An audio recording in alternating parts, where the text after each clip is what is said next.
आपका स्वागत है मेरे चैनल में।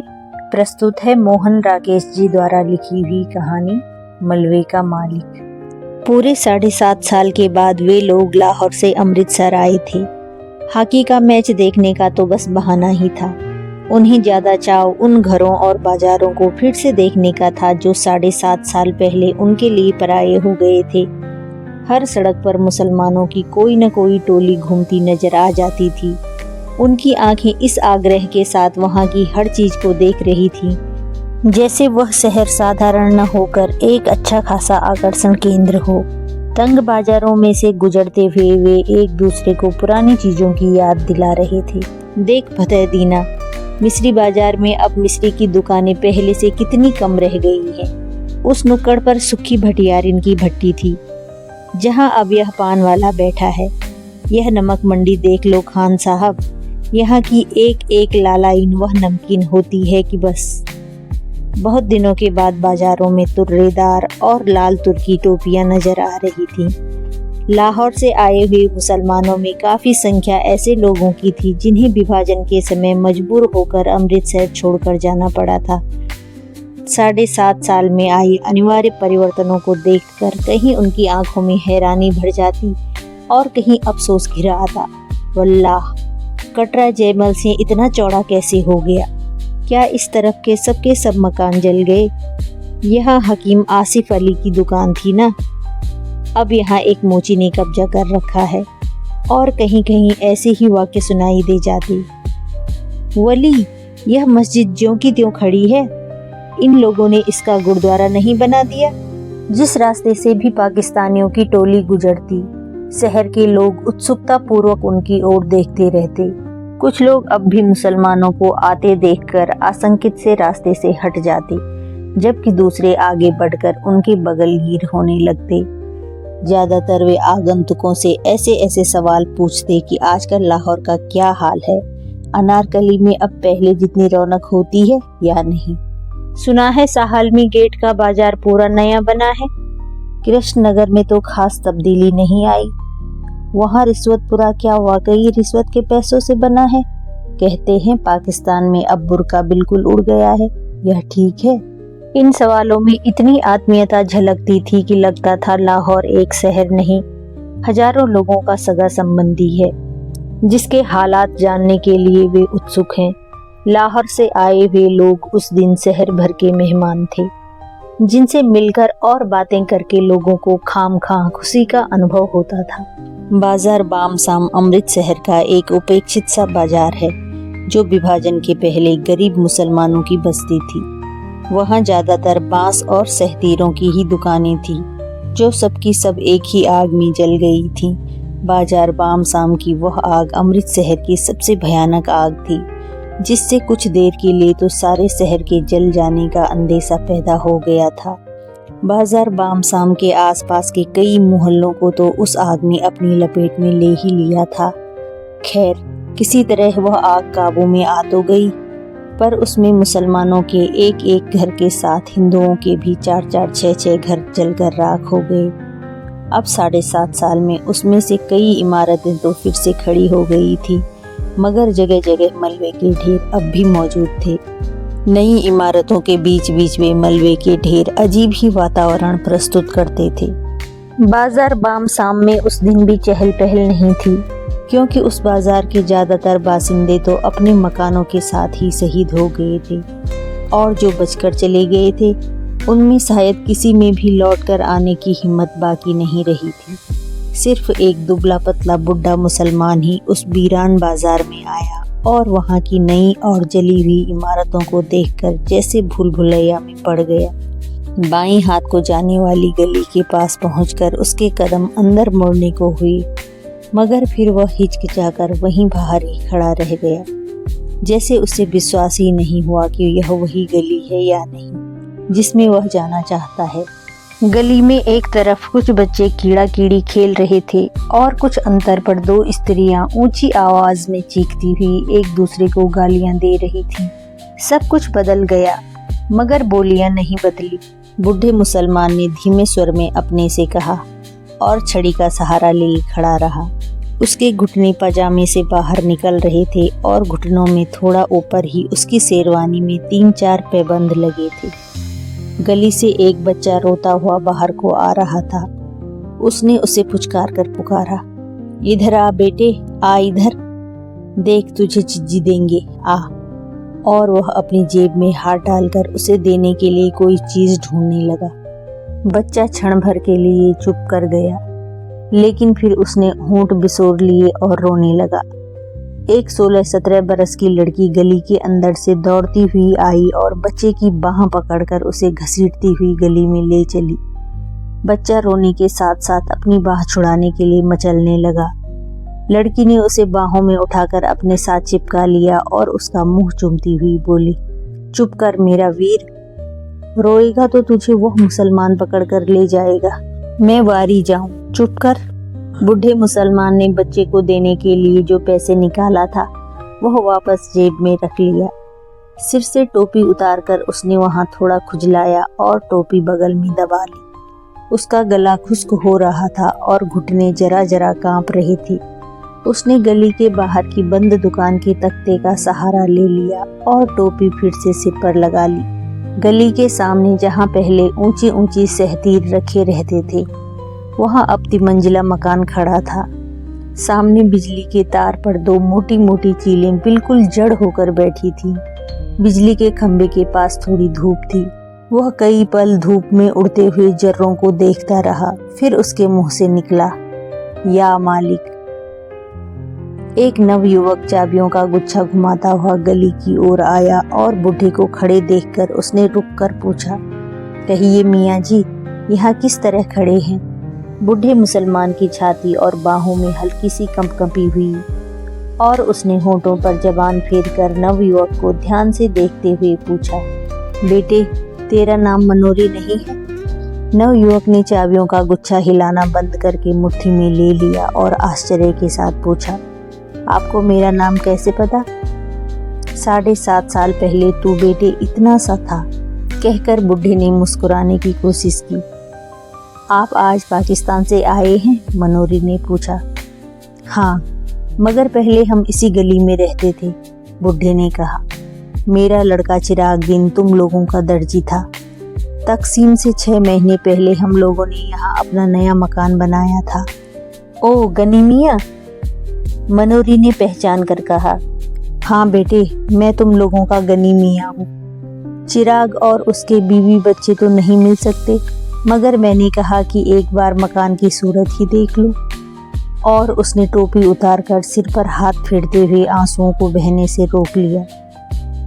आप तो शायद काफी पहले ही यहाँ से चले गए थे, मनोरी ने स्वर में संवेदना लाकर कहा। हाँ बेटे, यह मेरी बदकिस्मती थी कि पहले अकेला निकल कर चला गया। यहाँ रहता तो उनके साथ मैं भी। और कहते कहते उसे एहसास हो आया कि उसे ऐसी बात नहीं कहनी चाहिए। उसने बात मुंह में रोक ली, मगर आंखों में आए हुए आंसुओं को बह जाने दिया। छोड़ो गनी मियाँ, अब बीती बातों को सोचने में क्या रखा है, मनोरी ने गनी की बाह पकड़कर कहा। चलो तुम्हें तुम्हारा घर दिखा दूं। गली में खबर इस रूप में फैली थी कि गली के बाहर एक मुसलमान खड़ा है जो रामदासी के लड़के को उठाने जा रहा था। उसकी बहन उसे पकड़कर घसीट लाई, नहीं तो मुसलमान उसे ले गया होता। अब यह खबर पाते ही जो स्त्रियां गली के पीछे पीढ़े बिछाकर बैठी थीं, वे अपने अपने पीढ़े उठाकर घरों के अंदर चली गईं। गली में खेलते हुए बच्चों को भी उन स्त्रियों ने पुकार पुकार कर घरों में बुला लिया। मनोरी जब गनी को लेकर गली में आया तो गली में एक फेरी वाला रह गया था या कोई के साथ उगे पीपल के नीचे रखा पहलवान बिखर कर सोया था। घरों की खिड़कियों में से और किवाड़ों के पीछे से अलबत्ता कई चेहरे झांक रहे थे। गनी को गली में आते देखकर उनमें हल्की हल्की चहमे गोइयां शुरू हो गईं। दाढ़ी के सब बाल सफेद हो जाने के बावजूद लोगों ने चिराग दीन के बाप अब्दुल गनी को पहचान लिया था। वह था तुम्हारा मकान, मनोरी ने दूर से एक मलबे की ओर संकेत किया। गनी पल भर के लिए ठिठक कर फटी फटी आंखों से उसकी ओर देखता रहा। चिराग और उसकी बीवी बच्चों की मौत को वह काफी अरसा पहले स्वीकार कर चुका था, मगर अपने नए मकान को इस रूप में देखकर उसे जो झुनझुनी हुई, उसके लिए वह तैयार नहीं था।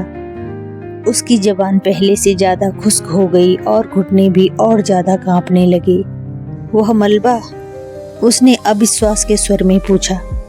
मनोरी ने उसके चेहरे का बदला हुआ रंग देखा, उसकी बाहों को और सहारा देकर ठहरे हुए स्वर में उत्तर दिया, तुम्हारा मकान उन्हीं दिनों जल गया था। गनी छड़ी का सहारा लेता हुआ किसी तरह मलबे के पास पहुंच गया। मलबे में अब मिट्टी ही मिट्टी थी, जिसमें जहां तहां टूटी और जली हुई ईंटें फंसी थी। लोहे और लकड़ी का सामान उसमें से न जाने कब का निकाल लिया गया था। केवल जले हुए दरवाजे का चौखट न जाने कैसे बचा रह गया था, जो मलबे में से बाहर को निकला हुआ था। पीछे की ओर 2 जली अलमारियां थी, जिनकी कालिक पर अब सफेद की हल्की हल्की तह उभर आई थी। मलबे के पास से देखकर गनी ने कहा, यह बाकी रह गया है यह। और जैसे उसके घुटने जवाब दे गए और वह जले हुए चौखट को पकड़कर बैठ गया। क्षण भर बाद उसका सिर भी चौखट से जा लगा और उसके मुंह से बिलखने की सी आवाज निकली, हाय ओए चिराग दीना।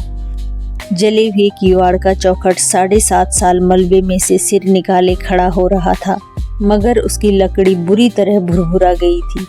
गनी के सर के छूने से उसके कई रेसे झड़कर बिखर गए। कुछ रेसे गनी की टोपी और बालों पर आ गिरे। लकड़ी के रेसों के साथ एक केंचुआ भी नीचे गिरा, जो गनी के पैर से 6-8 इंच दूर नाली के पास लगी ईंटों की पटरी पर सरसराने लगा। वह अपने लिए सुराख ढूंढता हुआ जरा सा सिर उठाता, मगर 2-1 बार सिर पटक कर और निराश होकर दूसरी ओर को मुड़ जाता। खिड़कियों में से झांकने वाले चेहरों की संख्या अब पहले से कहीं बढ़ गई थी। उनमें चेहमे गोमियां चल रही थी कि आज कुछ न कुछ जरूर होगा। चिराग दिन का बाप गनी आ गया है, इसलिए 7.5 साल पहले की सारी घटना आज खुल जाएगी। लोगों को लग रहा था जैसे वह मलबा ही गनी की सारी कहानी सुना देगा कि शाम के वक्त चिराग ऊपर के कमरे में खाना खा रहा था, जब रखे पहलवान ने उसे नीचे बुलाया कि वह 1 मिनट आकर एक जरूरी बात सुन जाए। पहलवान उन दिनों गली का बादशाह था। हिंदुओं पर ही उसका काफी दबदबा था। चिराग तो खैर मुसलमान था। चिराग हाथ का कौर बीच में ही छोड़कर नीचे उतर आया। उसकी बीवी जुबैदा और दोनों लड़कियां किस्वर और सुल्ताना खिड़कियों में से नीचे झांकने लगी। चिराग ने ड्योढ़ी से बाहर कदम रखा ही था कि पहलवान ने उसे कमीज के कॉलर से पकड़कर खींच लिया और गली में गिराकर उसकी छाती पर चढ़ गया। चिराग उसका छुरे वाला हाथ पकड़कर चिल्लाया, न रखे पहलवान, मुझे मत मार। हाय कोई मुझे बचाओ, जुबैदा मुझे बचा। और ऊपर जुबैदा किस्वर और सुल्ताना हताश स्वर में चिल्लाईं। जुबैदा चीखती हुई नीचे ड्योढ़ी की तरफ भागी। रखे के एक शागिर्द ने चिराग की जद्दोजहद करती हुई बाहें पकड़ ली और रखा उसकी जांघों को घुटनों में दबाए हुए बोला, चिल्लाता क्यों है भेड़ के, तुझे पाकिस्तान दे रहा हूँ, ले। और जुबैदा के नीचे पहुँचने से पहले ही चिराग को पाकिस्तान दे दिया। आसपास के घरों की खिड़कियां बंद हो गईं। जो लोग दृश्य के साक्षी थे, उन्होंने दरवाजे बंद करके अपने को इस घटना के उत्तरदायित्व से मुक्त कर दिया। बंद किवाड़ों में भी उन्हें देर तक जुबैदा की स्वर और सुल्ताना की चीखों की आवाजें सुनाई देती रहीं। रखे पहलवान और उसके साथियों ने उन्हें भी उसी रात पाकिस्तान देकर विदा कर दिया, मगर दूसरे तवील रास्ते से। उनकी लाशें चिराग के घर में न मिलकर बाद में नहर के पानी में पाई गईं।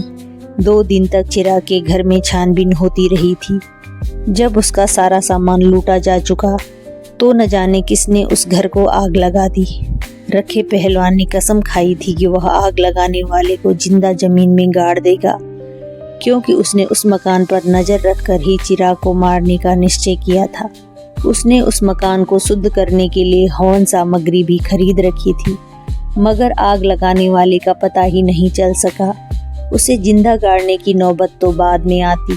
अब 7.5 साल में रखा पहलवान उस मलबे को अपनी जागीर समझता आ रहा था, जहां न वह किसी को गाय भैंस बांधने देता था और न खोंचा लगाने देता था। उस मलबे से बिना उसकी अनुमति के कोई ईंट भी नहीं उठा सकता था। लोग आशा कर रहे थे कि यह सारी कहानी जरूर किसी न किसी तरह गनी के कानों तक पहुंच जाएगी। जैसे मलबे को देखकर उसे अपने आप ही सारी घटना का पता चल जाएगा। और गनी मलबे की मिट्टी नाखूनों से खोद खोद कर अपने ऊपर डाल रहा था और दरवाजे के चौखट को बाह में लिए रो रहा था। बोल चिराग दीना बोल, तू कहाँ चला गया ओए? ओ किस्वर, ओ सुल्ताना, हाय मेरे बच्चे ओए, गनी को कहाँ छोड़ दिया ओए? और भुरभुरे किवाड़ से लकड़ी के रेसे झड़ते जा रहे थे। पीपल के नीचे सोए हुए रखे पहलवान को जाने किसी ने जगा दिया या वह खुद ही जाग गया। यह जानकर कि पाकिस्तान से अब्दुल गनी आया है और अपने मकान के मलबे पर बैठा है, उसके गले में थोड़ा झाग उठाया जिससे उसे खांसी हो आई और उसने कुएं के फर्श पर थूक दिया। मलबे की ओर देखकर उसकी छाती से धौंकने का सा स्वर निकला और उसका निचला ओंठ थोड़ा बाहर को फैल गया। गनी अपने मलबे पर बैठा है। उसके शागिर्द लच्छे पहलवान ने उसके पास आकर बैठते हुए कहा, मलबा उसका कैसे है? मलबा हमारा है, पहलवान ने झाग के कारण घहराती हुई आवाज में कहा, मगर वह वहां पर बैठा है। लच्छे ने आंखों में रहस्यमय संकेत लाकर कहा, बैठा है, बैठा रहे, तू चिलम ला। उसकी टांगें थोड़ा फैल गईं और उसने अपनी नंगी जांघों पर हाथ फेरा। मनोरी ने अगर उसे कुछ बताया तो? लच्छे ने चिलम भरने के लिए उठते हुए उसे रहस्यपूर्ण दृष्टि से देखकर कहा, मनोरी की स्यामत आई है। लच्छा चला गया। कुएं पर पीपल की कुछ पुरानी पत्तियां बिखरी थी। रखा उन पत्तियों को उठा उठा कर हाथों से मसलता रहा। जब लच्छे ने चिलम के नीचे कपड़ा लगाकर उसके हाथ में दिया तो उसने कस खींचते हुए पूछा, और तो किसी से गनी की बात नहीं हुई? नहीं। ले। और उसने खांसते हुए चिलम लच्छे के हाथ में दे दी। लच्छे ने देखा कि मनोरी मलबे की तरफ से गनी की बाह पकड़े हुए आ रहा है। वह उकड़ू होकर चिलम के लंबे लंबे कस खींचने लगा। उसकी आंखें आधा क्षण रखे के चेहरे पर टिकती और आधा क्षण गनी की ओर लगी रहती। मनोरी गनी की बाह पकड़े हुए उससे एक कदम आगे चल रहा था, जैसे उसकी कोशिश हो कि गनी कुएं के पास से बिना रखे पहलवान को देखे ही निकल जाए। मगर रखा जिस तरह बिखर कर बैठा था, उससे गनी ने उसे दूर से ही देख लिया। कुएं के पास पहुंचते न पहुंचते उसकी दोनों बाहें फैल गईं और उसने कहा, रखे पहलवान। रखे ने गर्दन उठाकर और आंखें जरा छोटी करके उसे देखा। उसके गले में अस्पष्ट सी गहराहट हुई, पर वह बोला कुछ नहीं। रखे पहलवान, मुझे पहचाना नहीं? गनी ने बाहें नीची करके कहा, मैं गनी हूँ, अब्दुल गनी, चिराग दीन का बाप। पहलवान ने संदेहपूर्ण दृष्टि से उसका ऊपर से नीचे तक जायजा लिया। अब्दुल गनी की आंखों में उसे देखकर चमक आ गई थी। सफेद दाढ़ी के नीचे उसके चेहरे की झुर्रियां जरा फैल गई थी। रखे का निचला ओंठ फड़का, फिर उसकी छाती से भारी सा स्वर निकला, सुना गनिया? गनी की बाहें फिर फैलने को हुई, परंतु पहलवान पर कोई प्रतिक्रिया न देखकर उसी तरह रह गई। वह पीपल के तने का सहारा लेकर कुएं की सिल पर बैठ गया। ऊपर खिड़कियों में चहमे गोमियां तेज हो गई कि अब दोनों आमने सामने आ गए तो बात जरूर खुलेगी। फिर हो सकता है दोनों में गाली गलौज भी हो। अब रखा गनी को कुछ नहीं कह सकता। अब वो दिन नहीं रहे। बड़ा मलबे का मालिक बनता था। असल में मलबा न इसका है न गनी का। मलबा तो सरकार की मलकियत है। मरदूद किसी को वहां गाय का खूंटा तक नहीं लगाने देता। मनोरी भी डरपोक है। इसने गनी को बताया क्यों नहीं कि रखे ने ही चिराग और उसके बीवी बच्चों को मारा है। रखा आदमी नहीं, सांड है। दिन भर सांड की तरह गली में घूमता है। गनी बेचारा कितना दुबला हो गया है। दाढ़ी के सारे बाल सफेद हो गए हैं। गनी ने कुएं की सील पर बैठकर कहा, देख रखे पहलवान, क्या से क्या हो गया है। भरा पूरा घर छोड़कर गया था और आज यहाँ मिट्टी देखने आया हूँ। बसे हुए घर की यही निशानी रह गई है। तू सच पूछे रखे तो मेरा यह मिट्टी भी छोड़कर जाने को जी नहीं करता। और उसकी आंखें छलछला आईं। पहलवान ने अपनी फैली हुई टांगें समेट ली और अंगोछा कुएं की मुंडेर से उठाकर कंधे पर डाल लिया। लच्छे ने चिलम उसकी तरफ बढ़ा दी और वह कस खींचने लगा। तू बता रखे, यह सब हुआ किस तरह? गनी आंसू रोकता हुआ आग्रह के साथ बोला। तुम लोग उसके पास थे, सब में भाई भाई की सी मोहब्बत थी। अगर वह चाहता तो वह तुम में से किसी के घर में नहीं छिप सकता था? उसे इतनी भी समझ नहीं आई? ऐसा ही है। रखे को स्वयं लगा कि उसकी आवाज में कुछ अस्वाभाविक सी गूंज है। उसके ओंठ गाढ़े लाड़ से चिपक गए थे। उसकी मूंछों के नीचे से पसीना उसके ओंठों पर आ रहा था। उसके माथे पर किसी चीज का दबाव पड़ रहा था और उसकी रीढ़ की हड्डी सहारा चाह रही थी।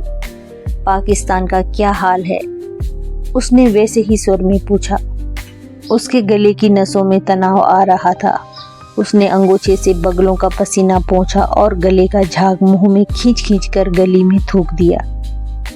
मैं क्या हाल बताऊं रखे? गनी दोनों हाथों से छड़ी पर जोर देकर झुकता हुआ बोला। मेरा हाल पूछे तो वह मेरा खुदा ही जानता है। मेरा चिराग साथ होता तो और बात थी रखे। मैंने उसे कितना समझाया था कि मेरे साथ चला चल, मगर वह अड़ा था कि नया मकान छोड़कर कैसे जाऊं। यहाँ अपनी गली है, कोई खतरा नहीं है। भोले कबूतर ने यह नहीं सोचा कि गली में खतरा न सही, बाहर से तो खतरा आ सकता है। मकान की रखवाली के लिए 4 जनों ने जान दे दी। रखे, उसे तेरा बहुत भरोसा था। कहता था कि रखे के रहते मेरा कोई कुछ नहीं बिगाड़ सकता, मगर जब आने आई तो रखे के रोके भी न रुक सकी। रखे ने सीधे होने की चेष्टा की क्योंकि उसकी रीढ़ की हड्डी दर्द कर रही थी। उसे अपनी कमर और जांघों के जोड़ पर सख्त दबाव महसूस हो रहा था। पेट की अंतड़ियों के पास जैसे कोई चीज उसकी सांस को जकड़ रही थी। उसका सारा जिस्म पसीने से भीग गया था और उसके पैरों के तलुओं में चुनचुनाहट हो रही थी। बीच बीच में नीली फुलझड़ियां सी ऊपर से उतरती और उसकी आंखों के सामने तैरती हुई निकल जाती। उसे अपनी जबान और ओंठों के बीच का अंतर कुछ ज्यादा महसूस हो रहा था। उसने अंगूछे से होंठों के कोनों को साफ किया और उसके मुंह से निकला, हे प्रभु सच्चिया, तू ही है, तू ही है, तू ही है। गनी ने लक्षित किया कि पहलवान के ओंठ सूख रहे हैं और उसकी आंखों के इर्द गिर्द दायरे गहरे हो आए हैं, तो वह उसके कंधे पर हाथ रखकर बोला, जी हल्का न कर रखिया, जो होनी थी सो हो गई, उसे कोई लौटा थोड़े ही सकता है। खुदा नेकी की नेकी रखे और बद की बदी माफ करे। मेरे लिए चिराग नहीं तो तुम लोग तो हो। मुझे आकर इतनी ही तसल्ली हुई कि उस जमाने की कोई तो यादगार है। मैंने तुमको देख लिया तो चिराग को देख लिया। अल्लाह तुम लोगों को सेहतमंद रखे, जीते रहो और खुशियां देखो। और गनी छड़ी पर दबाव देकर उठ खड़ा हुआ। चलते हुए उसने फिर कहा, रखे पहलवान, याद रखना। रखे के गले में स्वीकृति की मध्यम सी आवाज निकली। अंगोछा बीच में लिए हुए उसके दोनों हाथ जुड़ गए। गनी गली के वातावरण को हसरत भरी नजर से देखता हुआ धीरे धीरे गली से बाहर चला गया। ऊपर खिड़कियों में थोड़ी देर चहमे गोइयां चलती रही कि मनोरी ने गली के बाहर निकलकर जरूर गनी को सब कुछ बता दिया होगा। गनी के सामने रखे का ताल्लुक किस तरह खुश्क हो रहा था। रखा अब किस मुंह से लोगों को मलबे पर गाय बांधने से रोकेगा। बेचारी जुबैदा, बेचारी कितनी अच्छी थी, कभी किसी से मंदा बोल नहीं बोली। रखे मर्दूद का घर न घाट, इसे किस माँ बहन का लिहाज था। और थोड़ी ही देर में स्त्रियां घरों से गली में उतर आई। बच्चे गली में गुल्ली डंडा खेलने लगे और 2 12-13 साल की लड़कियां किसी बात पर एक दूसरे से गुत्थम गुत्था हो गईं। रखा गहरी शाम तक कुएं पर बैठा खंगाड़ता और चिलम फूंकता रहा। कई लोगों ने यहाँ से गुजरते हुए उससे पूछा, रखे साहब, सुना है आज गनी पाकिस्तान से आया था? हाँ आया था, रखे ने एक बार एक ही उत्तर दिया। फिर कुछ नहीं, चला गया। रात होने पर रखा रोज की तरह गली के बाहर बाईं ओर की दुकान के तख्ते पर आ बैठा। रोज अक्सर वह रास्ते से गुजरने वाले परिचित लोगों को आवाज देकर बुला लेता था और उन्हें सट्टे के गुर और सेहत के नुस्खे बताया करता था। मगर उस दिन वह लच्छे को अपनी वैष्णो देवी की उस यात्रा का विवरण सुनाता रहा जो उसने 15 साल पहले की थी। लच्छे को विदा करके वह गली में आया तो मलबे के पास लोकू पंडित की भैंस को खड़ा देखकर वह रोज की आदत के मुताबिक उसे धक्के देकर हटाने लगा। तत तत तत तत तत और भैंस को हटाकर वह सुस्ताने के लिए मलबे के चौखट पर बैठ गया। गली उस समय बिल्कुल सुनसान थी। कमेटी की कोई बत्ती न होने से वहां शाम से ही अंधेरा हो जाता था।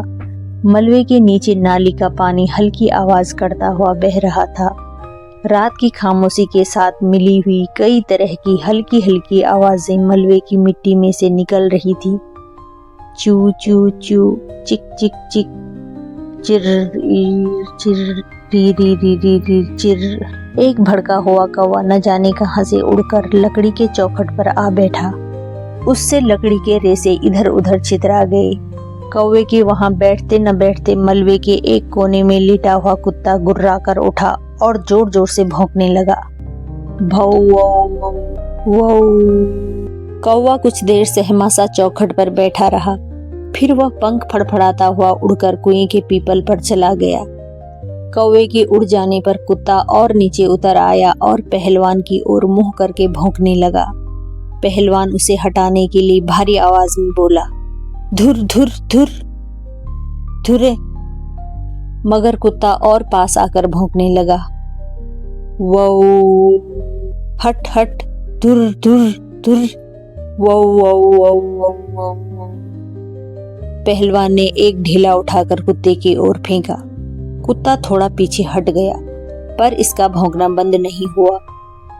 पहलवान मुंह ही मुंह कुत्ते को मां की गाली देकर वहां से उठ खड़ा हुआ और धीरे धीरे जाकर कुएं के सिल पर लेट गया। पहलवान के वहां से हटने पर कुत्ता गली में उतर आया और कुएं की ओर मुंह करके भौंकने लगा।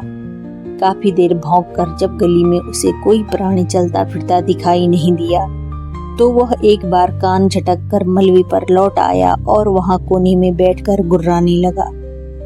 कहानी यहीं पर समाप्त होती है। फिर मिलते हैं अगली कहानी में।